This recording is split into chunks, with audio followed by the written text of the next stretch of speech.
Long before you see train, the tracks sing and tremble. Long before you know direction train come from, a hum announces it soon arrive. So we tend to drop on all fours, even before we look left or right. We skip the sleepers or walk along by balancing on a rail. We talk about the capital, where the train ends its run from the interior, stacked with the outsized trunks of felled trees and open-topped cars of bauxite.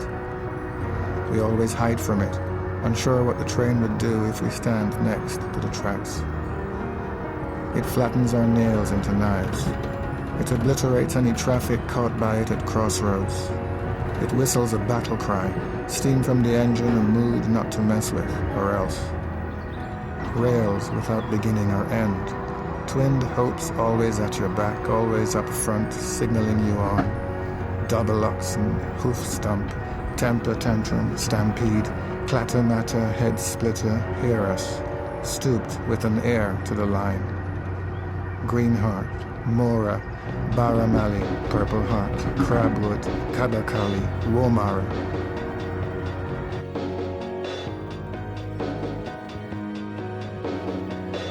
In Railway, the last words in it are indigenous Amerindian words from the tribes that live in the interior of Guyana. And those names are names that they have for the trees.